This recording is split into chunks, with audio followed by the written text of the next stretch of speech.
the leaders, pastors that have extended their grace for me to share the word of God today. I serve at their mercy. I must say, it's really a pleasure to hear saints singing so beautifully. It really gives us a glimpse of what will happen beyond these the skies of this world when we gather in the sea of glass. We stand, and those that have a sense of the future, they suggest that we will not all sing simultaneously, because our stories and experiences are not the same, and we would not have lived in the same generation. And those who lived in the times of Moses, who crossed the Red Sea, would sing about the Red Sea, because they would have crossed the Red Sea. That is second for another day. That is second for another day. That is second for another day. But look, mine is very easy. After such a beautiful service, mine is very easy, just to summarize everything and then continue singing. So the question that really confronts me today, the question that confronts me today, in fact there are two questions that confront me, but one of them is primary, is what kind of a message is suitable for a people who have perpetually been an object of hatred?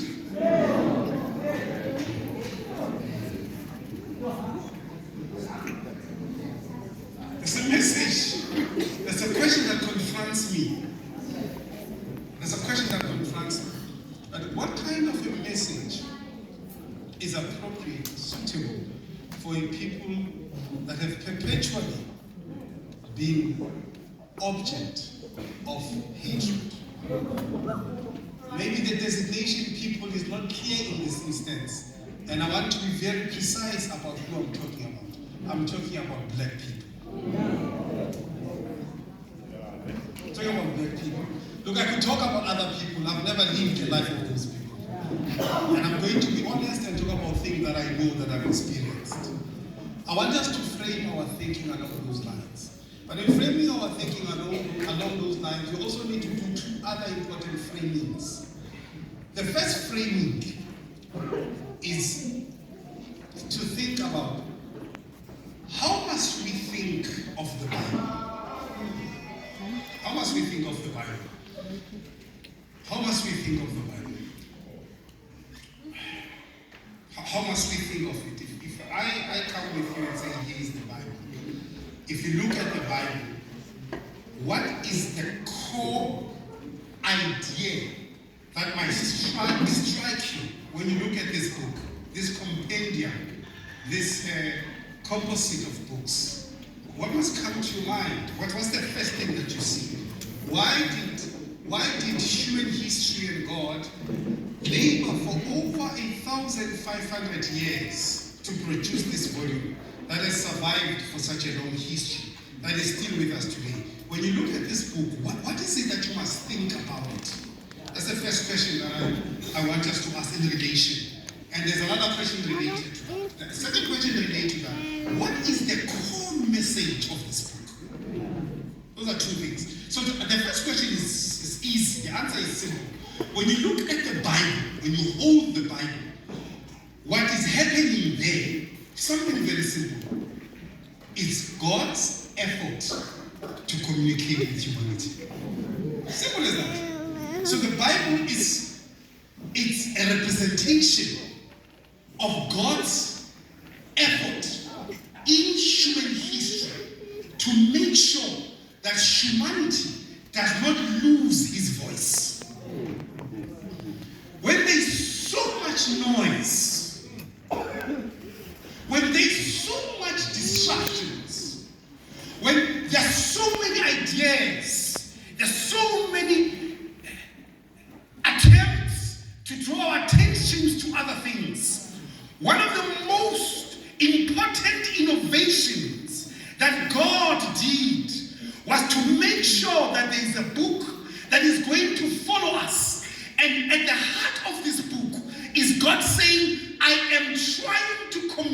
communicate. I am trying to reach out to you. So the Bible is God's way of unfolding himself into our lives. The Bible is God's attempt to say, even when there is silence, I am not silent. There is a book right in front of you, prepared for you, so that you know that I want to communicate. So God says, I'm not going to allow you to traverse through life thinking that there's no message for you. I don't want you to think that you have to guess this thing. There is already a map prepared for you. I don't want you to invent anything. I don't want you to create anything. I've already prepared it for you. It's there for you.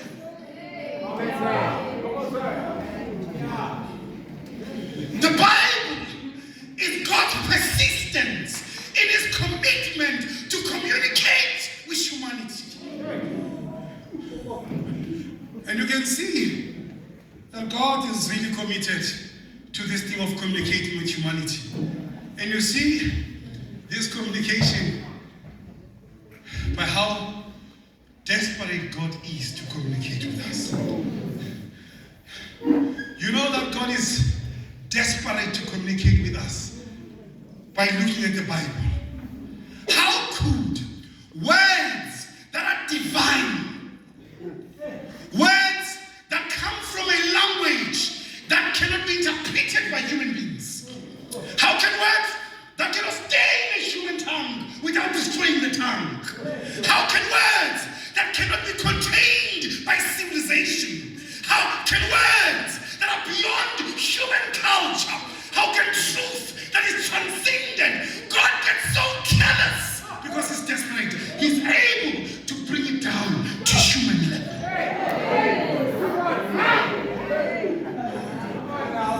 You know what? God had to compromise the truth so that we can get some truth.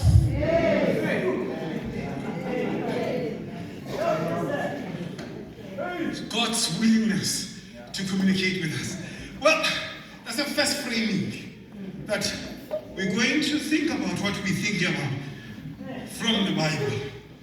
We're not saying the Bible is perfect, but it's the best thing we have to hear God's voice. If you can show me 10,000 mistakes from the Bible, I say, I'm happy, but there's something there. There's something there. You know what? Even when the container is dirty, I will not get rid of the remedy because the bottle is dirty. I take that dirty bottle, I focus on the container, what's inside of the bottle. Tell me who wrote outside it was a white man. You know, gate 5, it was a white man. But what did he write? I want to see the bottle. I did cook it out, it's fine. But can I get the remedy? That's how careless God is when he wants to communicate with us. Tell about what I'm dark. But I'm going to give them this remedy. It is perfectly illustrated when they're in the desert.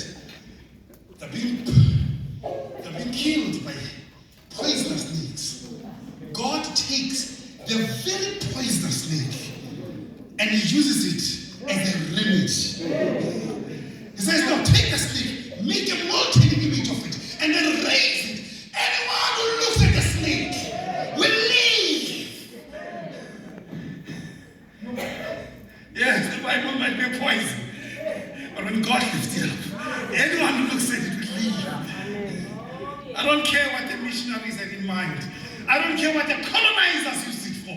But when God says, lift it up, there's hope for humanity there. So that's our first framing. So no young man must leave the church because the Bible is not perfect. You are too imperfect to complain about the imperfection of the Bible.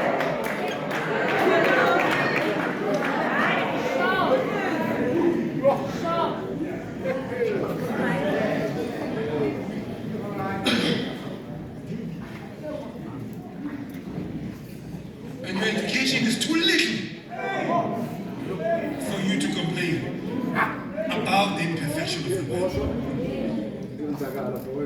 Greater men have found a great character from that imperfect book. Let it empower you. Now let's go to the second question. But now, we're clear about the Bible. At least we have a sense of it. The second question. Well, let me tell you this story before I go to the second question. These fellows were at the university, we were doing our first year. They love the Bible, like I do.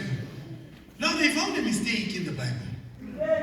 And then after finding the mistake led them to alcohol. And I was asking myself a question, guys, I understand you found a mistake, but is this a solution now? I said, you guys didn't love the Bible. You wanted an excuse. Because there's nothing that says if there's a mistake in the Bible, you must become a drunkard. If you leave the Bible because of a mistake, you must go for something better. Something better. Because you hate mistakes. Go something better. But the guys went for the portion. It's fine, let's leave them. So let's go to the second question. Now that we have the Bible and it's here, it's God's attempt to communicate with us. We know it's not perfect, but it's better than us by all means and by all standards. And it's got what it takes to improve our lives if we are serious about it. Then the question is, what is the core message of the Bible?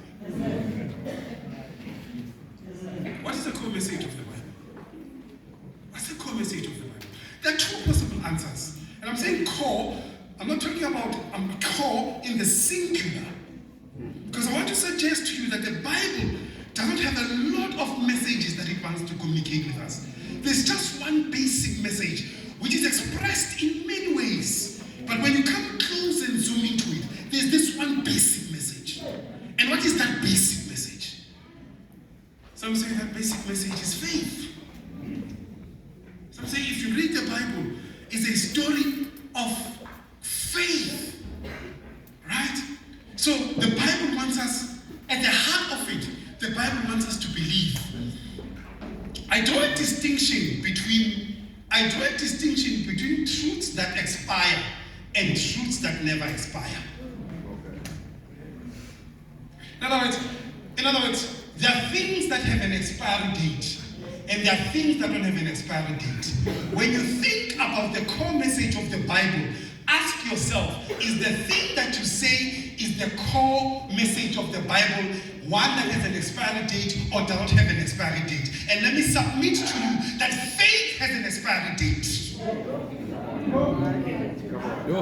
Let me submit to you that faith has an expiry date. In fact, faith has a starting date. There was a time in human history when it was not necessary for human beings to believe in God. In fact, if you understand the Bible correctly, you will know that Adam didn't have a requirement to believe in God because he could see God. Why would you believe in God if you can see him? It was unnecessary for Adam to believe God. Now remember, faith is connected with sight. You believe what you don't see. But Adam could see God. Therefore, there was no responsibility to believe. So the responsibility to believe is born out of sin. You didn't get it. The responsibility to believe. In fact, sin is always the requirement to believe. It is only after the sin that man is required to believe. Only then. But here is the end of it. To be committed to the second coming is to be committed to the end of faith. In other words, if you believe in the second coming, you believe in a time when there is no need for you to believe. Because all eyes shall see him, and we shall see him as he is. At that very moment when we see him, faith is gone. What's my argument? Faith is not the core message of the Bible. It's not the core message of the Bible. Faith is kindergarten to prepare you for something greater. Faith is kindergarten. Is God testing us whether we'll be ready to see, we'll be able to live in the world of those that must see. That's what faith is. It's a preparatory school. It's not what this is about. But the question that comes to us, what is this thing of the Bible about? 1 Corinthians chapter 13, Paul is writing to the church of Corinth. The church of Corinth is the most corrupt church ever. The church of Corinth, when you start the book of Corinth, is divided amongst themselves. There are wranglings. Others favor this preacher, others favor that preacher. By the time Paul gets to chapter 5, he's tired of this church because there's got a peculiar scene of a man who has slept with his mother. So it's a church that is very sick, very sick. And then as Paul continues in this book, or he goes on to talk about administrative issues. The church is confused about the gift of tongues. Others, they think that faith is about the gift of tongues. They'll spend 5 hours speaking in tongues and no one can hear them. They think that they're and Paul says, you don't understand it. At the end of chapter 12, he says, let me show you a more excellent way. Yeah. And then that's when Paul comes into the chapter of love. Yeah. Chapter of love. He gets into the chapter of love. And then right at the end of that chapter, Paul says something profound. Now there remaineth 3 things. Now there remaineth 3 things. Faith, love, or charity, and hope. Then he says, love is the greatest of all. That's the message I have for you today. That's the message I have for you today. That at the heart of the Bible is the message of love. When Paul looked at the Corinthian church, he knew that the best doctrine is not going to help them. But Paul knew that the best sermons are not going to help them. Paul knew that taking them to university is not going to help them. Paul knew that making them to get married is not going to help them. Paul knew that getting all the top in the world is not going to help them. Paul knew that even if they are members of the church, that's not going to help them. Paul knew that even if he takes them to see Golgotha, Christ crucified, is not going to help them. Paul knew that. But the greatest hunger of a human society is the hunger for love. There's no expiry date to love. Faith will come and go. Hope will come and go. But what the church of Corinth needed was to be told about love. And Paul is very clear. And Paul is very dramatic about this. He says, even if I have faith to move mountains, even if I have faith to go the entire speed of prophecy, even if I have faith to eat all the carrots in the world, even if I have faith to do all these things, if I have no love, I have nothing. Even I have no love, I have nothing. Let me make a submission here. Let me make a submission here. This generation must distinguish itself not by identifying itself as a generation of believers. This must be a generation of lovers. Biggest mistake in Christianity was when they defined us as believers. They misunderstood what this thing is about. The mission of God has never just been producing great believers. The mission of God has been producing instruments of love. God wants men and women, young people who are going to define themselves in terms of love. God is looking for young people who are going to allow the necklace of love to be one that hangs on their necks. That is what a people that has been butchered by hatred, by discrimination, by marginalization, by disease, by lack of education and ignorance needs. It needs love. And this is, for me, it's very serious as a black man. This is very serious as a black man. Talking to other black people. I don't want to talk about your family. Because I know that many of us grown up in families that are broken. Some of us don't even know our fathers sitting here. Some of us know our fathers from a distance. Some of us grow in homes where the only thing that is flying around is the currency of drunkenness and alcohol. I'm talking about our homes where we grew up. I'm talking about homes where you are loved and respected because you are educated. I'm talking about those homes where because you have nothing, you've become nothing. I'm talking about homes. I'm talking about those kinds of homes where no one cares about you because your mother died and left you. You now live as a second citizen in the home. You are the first one to wake up in the morning. You're the last one to sleep at night because you live in that home.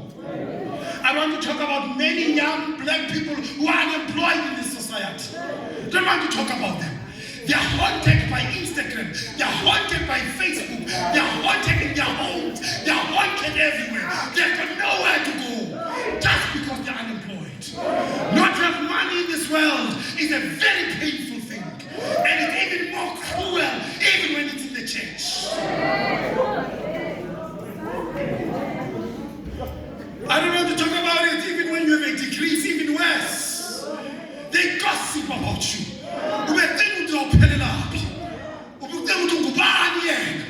Worse, they even bewitch you on top of that.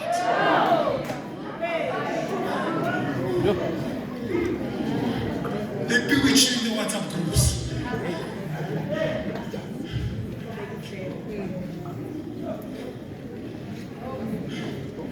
But the question that arises that we must think about is how do we respond to that?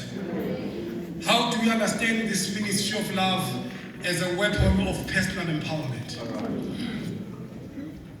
The Bible is very clear in the book of Matthew chapter 22.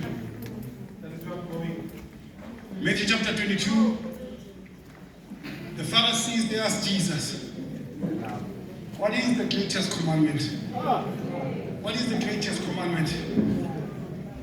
And Jesus answers this question in a very clear way. He says the first is love your neighbor as you love yourself. That's the first one. He goes to the second one. I'm not interested in the second one. I want to talk to you, young black men over there. The Bible is very clear about what your duty is. Your duty is not to sit back and complain. No, the Bible doesn't ask you to do that. Your duty is not to become a drunkard in the community because you are angry at your father or your mother because they didn't do this and that. Your duty is not to run around Kumbulekai looking for people that are not looking for you. Your duty, young woman, is not to run around throwing yourself at men that don't know you and that don't love you, that want something in you but not you. That is not your duty. That is not your duty. Your duty is not to become a tourist of ICC. That is not your duty. That is not your duty. Your father stays in a shack. No matter how much you sleep in that hotel, it won't turn that shack into a hotel. Go face your goals.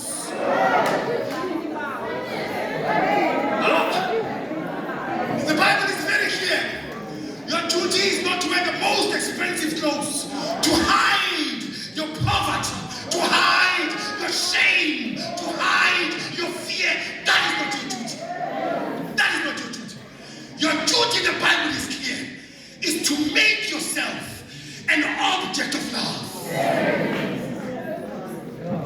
I would say love yourself. The Bible says you must love yourself. The Bible says you must stop. Don't love the church. Wait about the church. Don't love the sermons. Wait about the sermons. Don't love the committees. Wait about those things. Wait about fashion. Wait about beautiful pictures on your iPhone. Wait about them. Wait about those pictures. Love yourself.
ourselves as things that deserve love.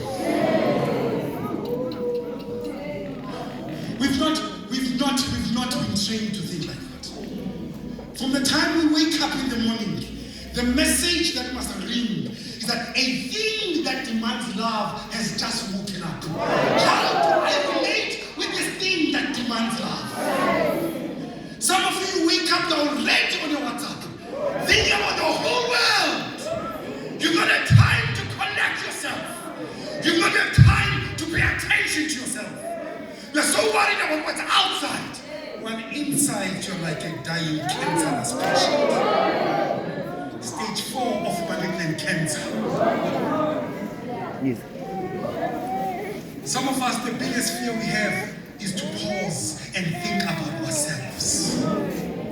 That is why we're so busy everywhere else except ourselves. I want to challenge every young person here. Wake up in the morning before you even pray. Just think about your life. No, why I'm saying no, when you must start with prayer, no, prayer is too far away. You think about things that are up there, God, up. No, think about yourself. Some of us can never appreciate God because we've not appreciated ourselves.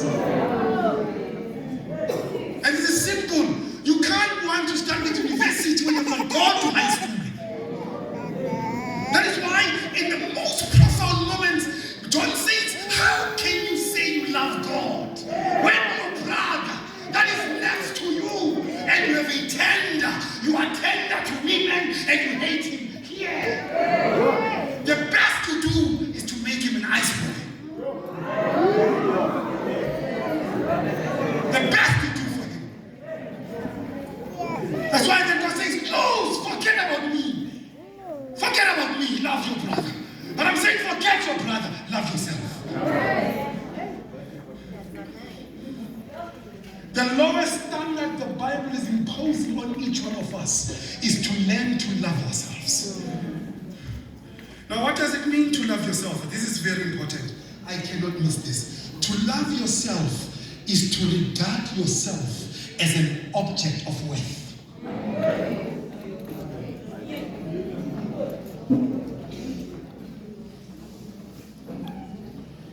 Note, I was very careful in how I used English. Some people know your worth. The denotation of that phrase is wrong. People are using the notion of worth to suggest price. The idea of worth is above the idea of price. Worth is above price.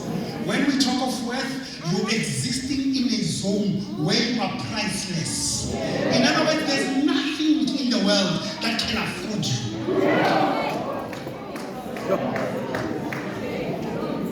To love yourself is to elevate your consciousness to that level that nothing can buy me. Nothing can buy me. No X6 can buy me.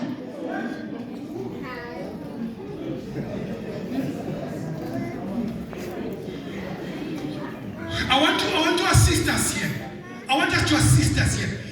One of the lowest forms phenomenologically of human existence is believing that there are conditions where you can be afforded.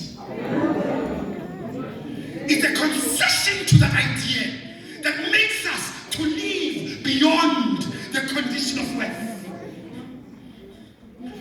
The condition of worth gives you the confidence in your toddlers to look at the president in the eye and feel I am your equal. The condition of worth takes a beggar, a nobody, and beats himself in the chest. I am worth it. I am something. Many of us have become doormats in other people's lives because we don't take ourselves as beings of God.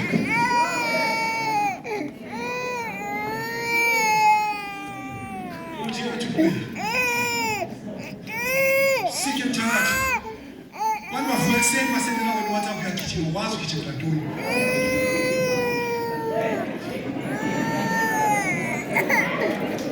Seems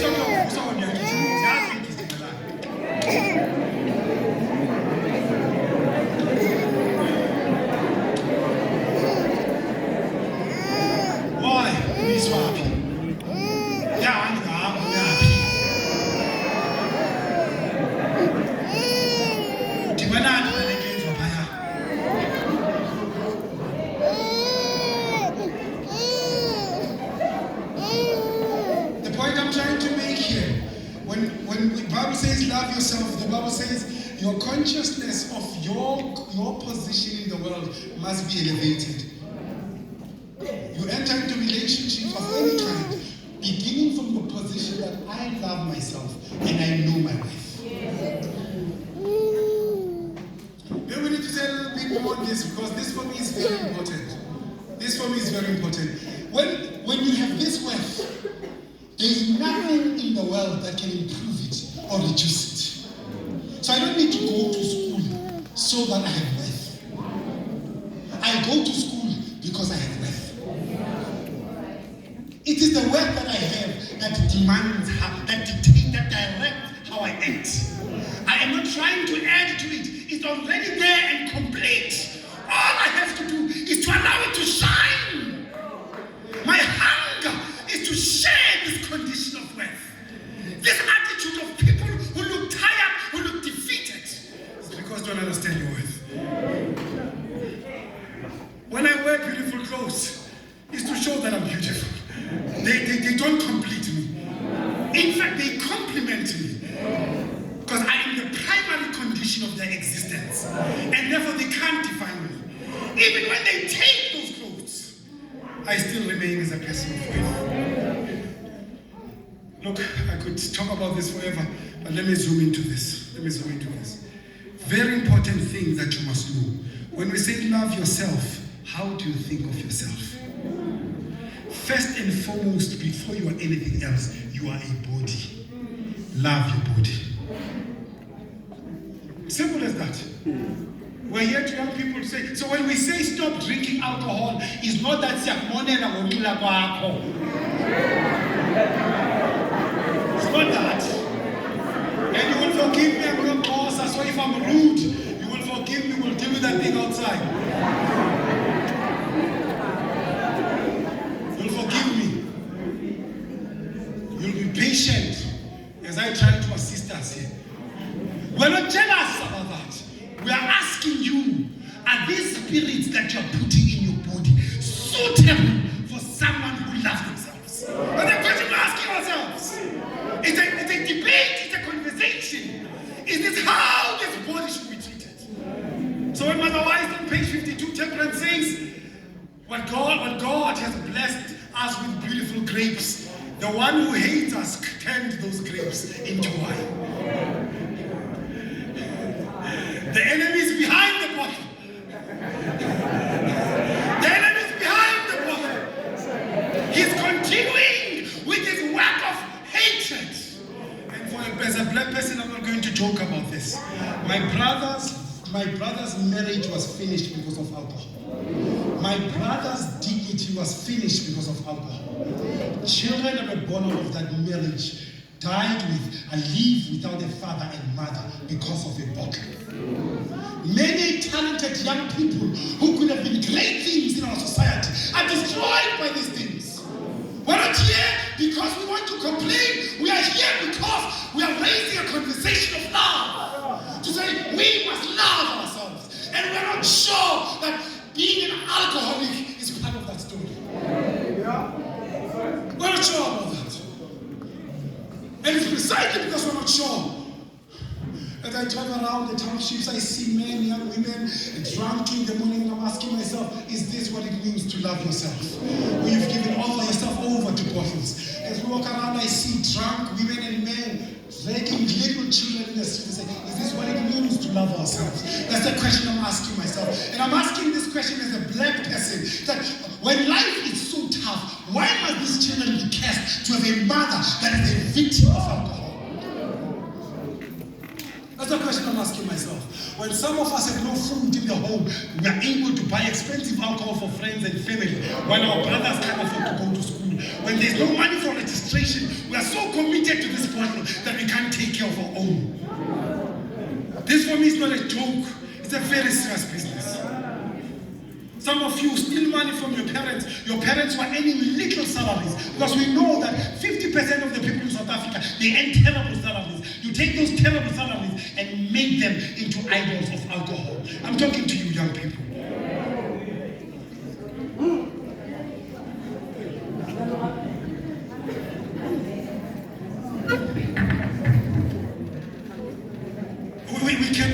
can no longer lie about our situation. We can no longer lie about our situation. The opportunity cost is too great to take these issues very lightly. So the very first thing you must think about is your body. How do I treat this body as an object of love? How do I do that? How do I wake up in the morning and think of this body as an object of love? How do I look at this body in the mirror and be fascinated that you are going to be my companion until I die? I want to have a beautiful journey with you. I want to love you. I want to cherish you. I want to protect you. I want to enhance you. That's the conversation that in your locked room you must have with yourself. If you can't lock it, it's fine. Even in your shack, you can shout that message. Yeah. That's the question that you must ask. The second question you must ask. There's this thing that God has put here. This little mass in your head. You must ask yourself, God, if you have entrusted me with brains, a person that's supposed to love themselves, how must they relate to their brain? One of the greatest costs and casualties in society is wasted brain power. Wasted brain power. So many talented people here. So many geniuses here. They're here. They're not out there. They're here sitting with this capacity that has got so much potential. But because we don't love ourselves, we've reduced ourselves. And I'm not talking about going to university here. I'm talking about the most simple thing you could ever do, to think. Just to think. Think. Some people will not go to heaven. And when they get there, they say, but I didn't commit adultery. Says you didn't, yes. But you are here because you didn't think. Simple as that. You didn't think. You didn't think. You didn't want to use your mind. You didn't want to use your mind. You were living like a cow while you were in a human body. All a cow has to do is to move around and eat grass. That's what you were doing. You suspended the brain and lived like a cow. Oh, you lived like a bee, busy irritating everyone else, but not using your mind. The greatest responsibility of a human being is to use your mind. Every human being created in the image of God has a power akin to that of the Creator. The power to think and to do. But it means to be created in the image of God. Because you've got the power to think.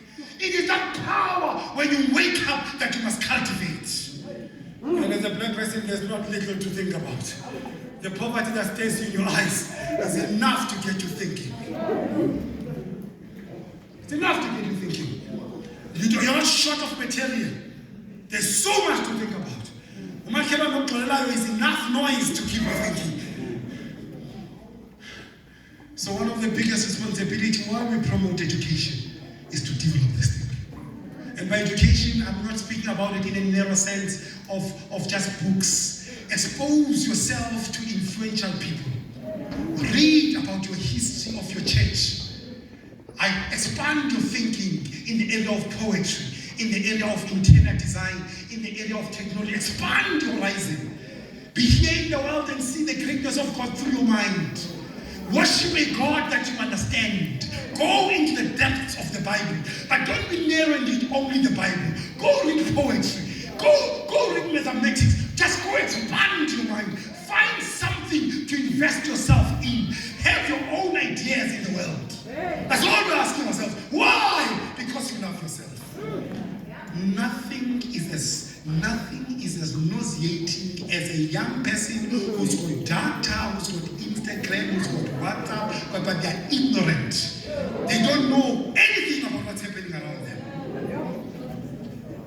Read so much WhatsApp, but when you read their CVs, they're full of spelling mistakes from the first letter to the last one.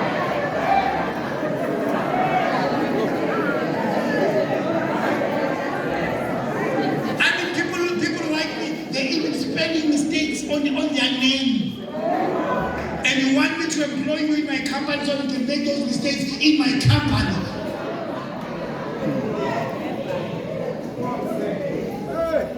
I have stopped asking young people to send me CVs because our CVs, there's so much work.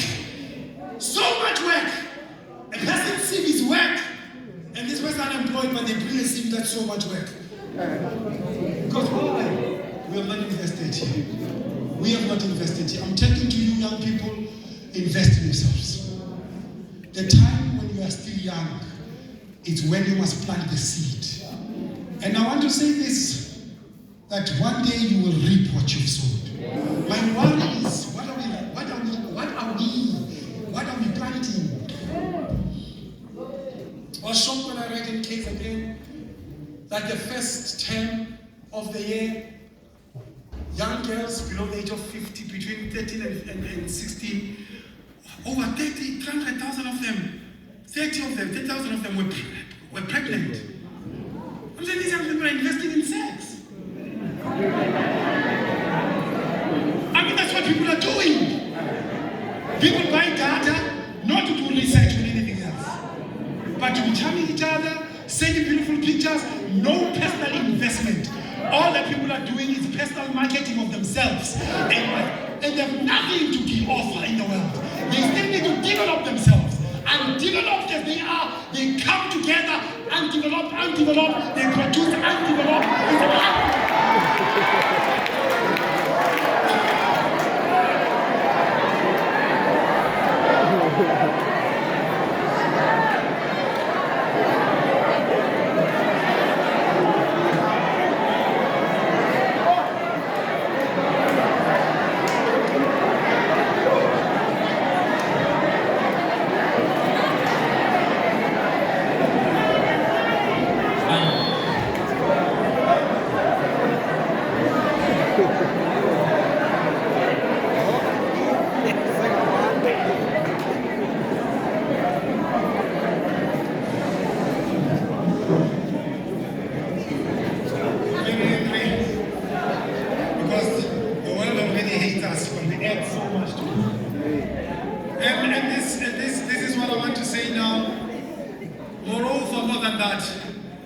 Love yourself also involves being committed to something. Being committed to something. There's nothing as empty, as shallow, as meaningless as a life of someone who's not committed to anything.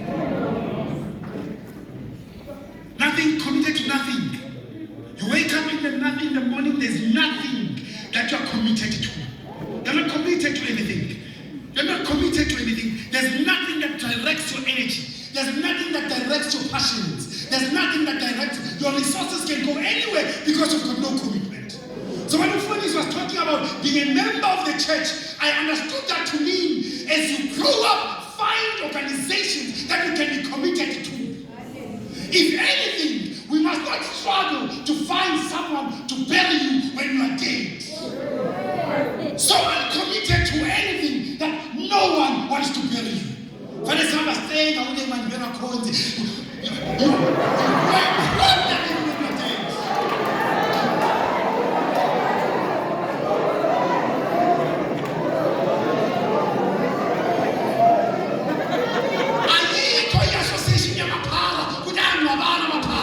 So my power is not a commitment. It's not a commitment. Be committed to something. Have friends that are meaningful and be committed to them. Build those friendships. Over and above talk about other things. Talk about opportunities. Talk about education. Talk about church. Because you're committed to this friendship. Find a church and be committed to it. Invest to it. Your family you know is broken. Your mother, you know her situation. You know, so when you're about to die, you know that yourself. You must fix that history. Learn to be committed to things that deserve to be committed to. Why?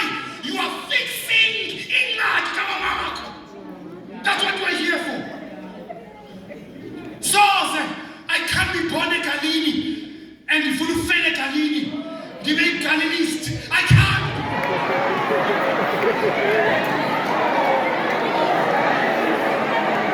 I can't do it. I must take my mother and say, Mommy, I love you. This is where you took us. Nango, dans un MTV. Dans un MTV. Africa net Nango. They Susan about TV. These are way down. That's commitment to something.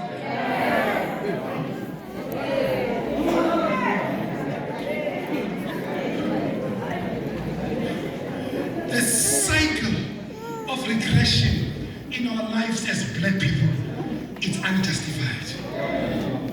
I can't exactly be like my father. I can't be. I must do better than him. I must do better than him. So there's a challenge to you, young person. To love yourself means to be committed to something. And I'm saying to you, there's a set of things that you must identify that you're going to be committed to. At a very young age, I realized that I'm committed to this thing of preaching. I've been preaching since I was doing grade 10. I preached my first sermon in front of an assembly of 1,000 students. I've been preaching ever since then. It's over 20 years now. The second thing I did, I realized this thing of school works for me. I've been on that thing now. I'm chasing 25 years on that thing of school. I stayed at the university for more than 12 years, and I left the university. I was employed in universities. Now I am serving in universities. I'm committed to that thing, and that thing is feeding me. That thing is giving me dignity. That thing is giving me reputation. That thing is making me to travel because I'm committed to it. My friends were doing tenders. I said, I am not interested in tenders. Mina, God has given me this little thing, and I want to invest in it. Come on, the Lord can take one up. Better than documents, no, the document is the school. The I made challenges, I made obstacles, but I was committed to this thing. Anyone who knows me from way old, they know. I was just at the university. When I didn't find a job, I was at the place where I was committed to. And the job found me there. I'm still pushing. Commitment to something. Commitment to something. Another thing that I'm committed to, that I'm passionate about, is the dignity of my mother. My mother died a poor woman, lived a poor woman. And I made a commitment to her. I said, Mommy, when I find a job, I'm going to take you out from being a domestic worker. And I'm going to make your life better. My mother, among all the people that gave her salary, she was also salaried by me at some point. And I said, Mommy, I'm not going to change my surname to my father's surname because I want to honor you. The sacrifices you've made, I want to honor you. I'm committed to you. And I said, Mommy, I'm going to write books that are going to be in New York, that are going to be in London. All those books will have your surname because I want to honor you. I'm committed to something. I'm committed to something. I'm not asking you to be committed to Jesus. That is too much for you. Be committed to yourself. Committed to yourself. You've been hated so much. Now it's time for you to love yourself. Be stubborn, be proud about that. What do you live for? What is that you found that you want to commit yourself to? That's what I'm talking about. That you must love yourself. Mama. I'm tired now, I think I'm saying.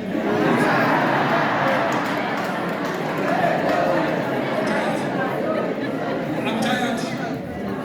I'm really tired because my worry in my bed every day is us young people.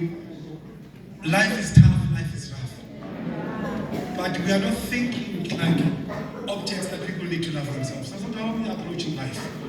We're thinking like other things. And my message to you is this message of the Bible, that you must love yourself. Other people have wronged you, but wake up, clean yourself, put the bandages on and say, now I'm going to be more careful. You see what your father did. You say, now I see what he has done. Let me not go there. Let me go here. I've got no organization that I'm connected to. Let me join this organization. Find a place where you can, when you are there, network, create value, push, be committed to something. Be hungry for something better than what you have. Be hungry to improve yourself. And be generous about that. Anyone that disturbs that, stop them, say, wait. This is not what I'm about. Yes, sex is beautiful. Wow, wonderful stuff. Go buy it. What I want to build my life. I'm not into that thing. And your condition must drive you mad. Because you are under pressure. 3 generations of poverty. 3 generations with no degree. 3 generations of indignity. You want to fix this thing. You want to create better conditions. I'm not talking about heaven. I'm talking about earth. It is when we have understood God's nature better and how it could improve that we can appreciate that God has got a greater plan for us. Many of us don't appreciate things that are written in the Bible, streets of gold, because we're dealing with too much dust.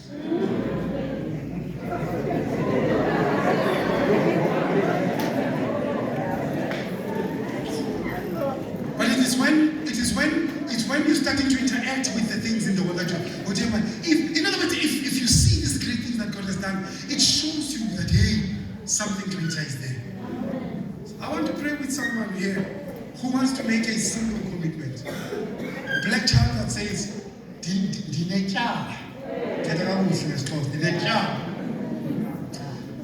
to myself. Look, forget about your mother and father. Forget about them. And this for me is not just a story. When I remember I was walking in the streets of Bloemfontein, and as I was walking in the streets, very frustrated. Growing up in Soweto, there's this voice that I keep hearing. They keep saying, "Who strike you is not your father." And this voice is not only coming from people in the streets, it's also coming from my half-brothers. And it's a voice, as I grow up, look, it started when I was doing grade 7, this thing. Right? And this voice so now I'm at varsity and this voice is striking me. And it's striking me very deeply because I was sitting with my father and I said to my father, "But Dad, help me, let's calculate the months. When did you meet my mother?" You understand? This thing is powerful, it's bothering me.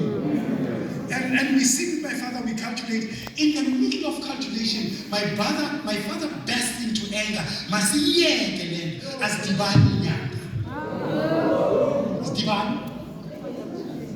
I'm still young as Dibani nyanga. Where's Bala as Dibani? So go say something about her. Say Dibani ile people I'm saying it. Unbara sondela na. Anyasiyeke.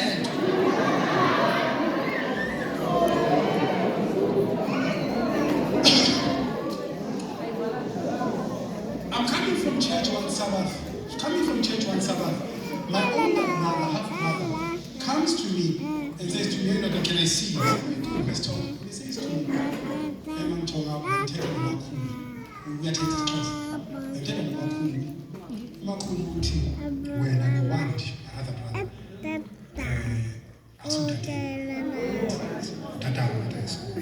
and look, let me tell you something powerful. Let me tell you something. You look at my brother, you don't need to ask that his father. No, not even looking at him. Ask him to turn and walk, and ask my father to turn and walk. You walk the same way. Where's Kena's father?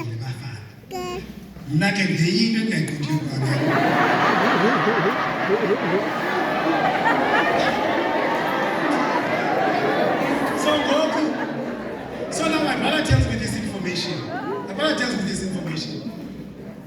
Hey, so you understand that this is not, don't worry, but this is still your home, but I know that I'm doing grade 11. Then when I get to varsity, this thing happening, I've been called fake Kong. All of those names been used to me. But that particular day when I was walking in Bloemfontein, I took the most important decision. The decision was, they have lived their lives. They have made their choices. The biggest responsibility that I have is not to correct what I've done, is to pay attention to myself. Yes, I may be a phone call, but I'm not a phone call to myself. It is that question that I'm challenging you to do, that sitting here, that you must start saying, what is my responsibility to myself? Yes, I know what they have done. I know what they have not done. I know what they've robbed you of. Yes, they've done that. But that is not the debt you have to yourself. Your debt is not to answer questions that you didn't ask. Your debt is to answer the new question that you must ask now. What now, Motsamai? What now you? What now you for your future? Walking in Confrence that day, I took that decision. That look, that man has not rejected me, he loves me, he's my father. I buried him last year. My brother, who is his real son, had to be, I'm the one who put him in the program. He was not in the program. No, I was in the program, he was not. I called him from the floor as they come here. I'm in charge here. In charge here. I give him a slot to speak. Say, speak first. Why? Because I have taken life differently. I don't have a fight with him. I have a fight with myself. How do I take charge of myself? You can't go around blaming people. Start asking a different question. How do I love myself and take responsibility for myself and direct my future? I don't care where you end up. The biggest dignity you have given yourself, sleeping in your tent, saying, I'm in this tent, I've worked for it, I've taken myself here, and nothing is more dignified than that. You are here, you want to take that decision, similar to the one I took in Bloemfontein, that I want to take responsibility for me. Me wants me. No one will stand for me. Appreciate the support from my father and all of those things, but there's an answer that I can answer, question that I can answer. If you are here, I want to pray with you. I'm not praying about many things. Say, I want to deal with me. I've got a debt to me that only me can repay. No amount of sitting and complaining or strike today, mommy, what did you do? Hey, you're not going to help me answer this question. I was asking this question, I was walking in the streets of Bloemfontein, next to West University. Not confused, running around looking with taxis of Kumlekai. Please come forward. I want to pray for those young people who say, from this great meeting we have, our goal is one. A young ministry that has invested itself in love. But this love must start at home. Must start here. And then from here, it will radiate to the world. You have a debt to yourself. It's a debt to love yourself. To take your body seriously. To take your mind seriously. To be committed to something. And do something about your life.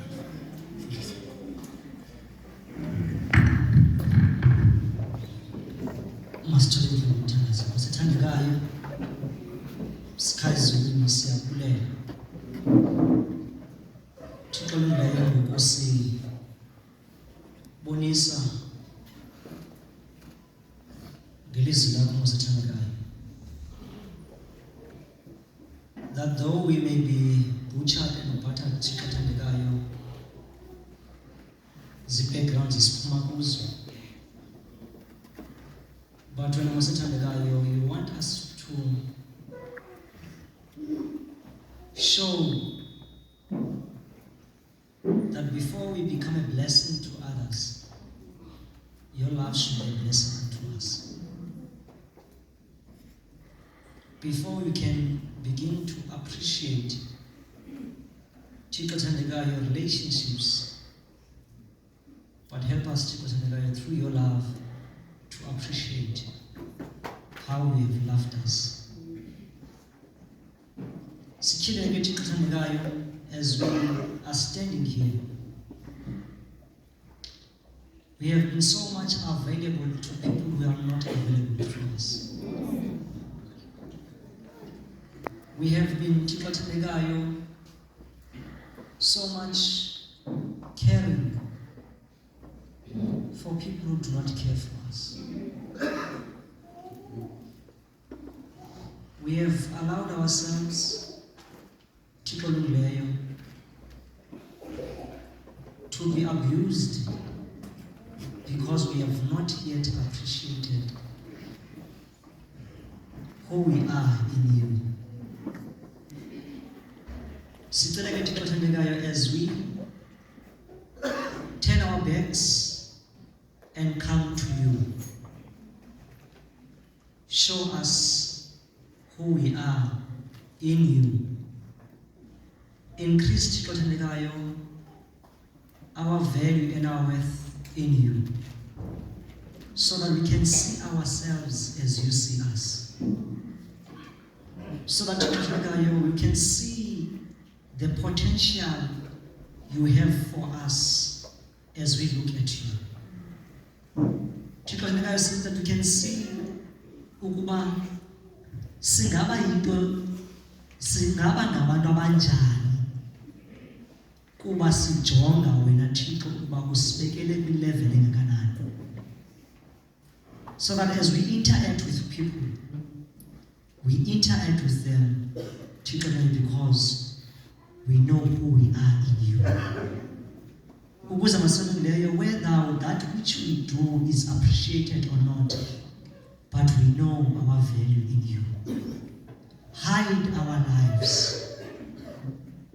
Hide our lives, so that as you hide them, we become a good instrument. It's not that we forgive ourselves.